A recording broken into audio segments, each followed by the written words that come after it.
അപ്പൊ നമുക്ക് വന്നൊരു കമന്റ് ആണ് ഈ കാണുന്നത്, കപ്പലിന്റെ ഹോണടി ഒന്ന് കേൾപ്പിച്ചിരുന്നു. അപ്പൊ കപ്പലിന്റെ ഹോണടി എന്ന് പറഞ്ഞിട്ടുണ്ടെങ്കിൽ കപ്പലിൽ നമ്മുടെ നാട്ടിലുള്ള പോലെ മുമ്പ് വരുന്ന വണ്ടിക്കാരനെ അടിച്ച് ഹോണടിച്ച് വഴി മാറ്റാനല്ല. കപ്പലിലുള്ള ഹോണിന് 2 ലക്ഷ്യങ്ങളാണുള്ളത്. ഒന്ന്, റെസ്ട്രിക്റ്റഡ് വിസിബിലിറ്റി, അതായത് കപ്പലിൽ ചില സിറ്റുവേഷനിൽ നമ്മൾ കടലിലെ ചില ഭാഗങ്ങളിലൂടെ പോകുമ്പോൾ ഒട്ടും കാണില്ല, മുമ്പോട്ട് നോക്കിയാലും എങ്ങോട്ട് നോക്കിയാലും ഒട്ടും കാണില്ല.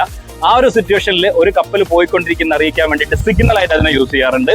രണ്ടാമത്തെന്ന് പറഞ്ഞിട്ടുണ്ടെങ്കിൽ മറ്റൊരു കപ്പലോ അല്ലെങ്കിൽ മറ്റു ബോട്ടുകളോ മറ്റോ ഒരു ആക്ഷനും എടുക്കാതെ, അതായത് അവര് കടലിൽ ഒന്ന് നമ്മളെ ശ്രദ്ധിക്കാതെ മുന്നോട്ട് പോയിക്കൊണ്ടിരിക്കുന്ന സമയത്ത് അവരുടെ അറ്റൻഷൻ അട്രാക്ട് ചെയ്യാൻ വേണ്ടിയിട്ടാണ് നമ്മൾ മെയിൻ ആയിട്ട് ഹോൺ യൂസ് ചെയ്യുന്നത്. മറ്റു പല ചെറിയ യൂസുകളുണ്ട്. അപ്പം എന്റെ കപ്പലിൽ 2 ഹോണാണുള്ളത്. മെയിൻലി എല്ലാ കപ്പലിലും 2 ഹോണാണ് ഉണ്ടാവുക. ഒന്ന് നമ്മുടെ എയർ ഹോൺ, അതുകൊണ്ട് മങ്കി ഐലൻഡിലാണുള്ളത്. രണ്ടാമത് നമ്മുടെ മെയിൻ ഹോൺ, അത് നമ്മുടെ ഫോർവേഡ് മോസ്റ്റ് പോർഷനിലാണുള്ളത്. അപ്പൊ നമുക്ക് ഈ 2 ഹോണോ നോക്കാം. ആദ്യം നമുക്ക് നമ്മുടെ എയർ ഹോൺ നോക്കാം. ഞാൻ മുകളിൽ പോയിട്ട് നമ്മുടെ ഡ്യൂട്ടി ഓഫീസറോട് ഹോൺ ബ്ലോ ചെയ്യാൻ പറയും. അപ്പം അവൻ ബ്ലോ ചെയ്യാണ് ചെയ്യുക. Let's go.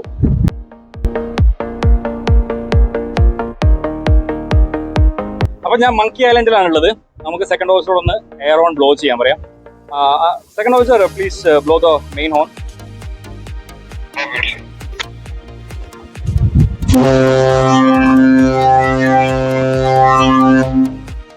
Thank you. അപ്പോൾ ഈ ഹോൺ എത്രത്തോളം ശക്തമായിട്ട് അവിടെ വന്നിരിക്കുന്നു അറിയില്ല. സാധാരണ ഇത്ര അടുത്തിരുന്നിട്ട് ഈ ഹോൺ കേൾക്കുമ്പോൾ അത്യാവശ്യം നല്ല സൗണ്ട് ഉണ്ടാവും. അതുകൊണ്ടാണ് ഞാൻ മൈക്ക് മാറ്റി പിടിച്ചിട്ട് ചെവിട് പോത്തിയത്. അപ്പോൾ ഈ കാണുന്ന പുള്ളിങ് ചെയിൻ വലിച്ചിട്ടാണ് നമ്മളിപ്പം ഹോൺ പുൾ ചെയ്തത്. ഇത് ബ്രിഡ്ജിനുള്ളിലുണ്ട്, ബ്രിഡ്ജിന് പുറത്തും ഉണ്ട്, പിന്നെ ഒന്ന് മുകളിലും ഉണ്ടായിരുന്നു. ഇനി നമുക്ക് നമ്മുടെ മെയിൻ ഹോൺ, അതായത് ഫോർവേഡ് മാസ്റ്റിന് മുകളിലുള്ള മെയിൻ ഹോണിന്റെ സ്വിച്ച് ഒന്ന് കാണാം. ഈ സ്വിച്ചും ഈ 3-4 സ്ഥലങ്ങളിൽ, അതായത് 2 ബ്രിഡ്ജ് വിങ്ങിലും ബ്രിഡ്ജിന് പുറത്തും ഓട്ടോമാറ്റിക് കൺട്രോൾ സിസ്റ്റത്തിലൊക്കെ തന്നിരിക്കും. ഫോർവേഡിൽ നമ്മൾ കാണുന്ന ഈ ഒരു മാസ്റ്റിന്റെ മുകളിലൂടെയാണ് ഈ സൗണ്ട് വരുന്നത്. അപ്പോൾ നമ്മളിപ്പോൾ ഫോർവേഡിൽ വന്നിരിക്കുകയാണ്. ഫോർവേഡിൽ ഉള്ള ഈ ഒരു നമ്മുടെ നാട്ടിൽ കോളാമ്പി എന്നൊക്കെ പറയുമായിരുന്നു, ഇതിലൂടെയാണ് നമ്മുടെ മെയിൻ ഹോണിന്റെ സൗണ്ട് പുറത്തോട്ട് വരാറ്.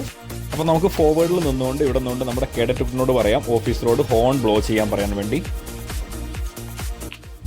Second officer, please blow the air horn.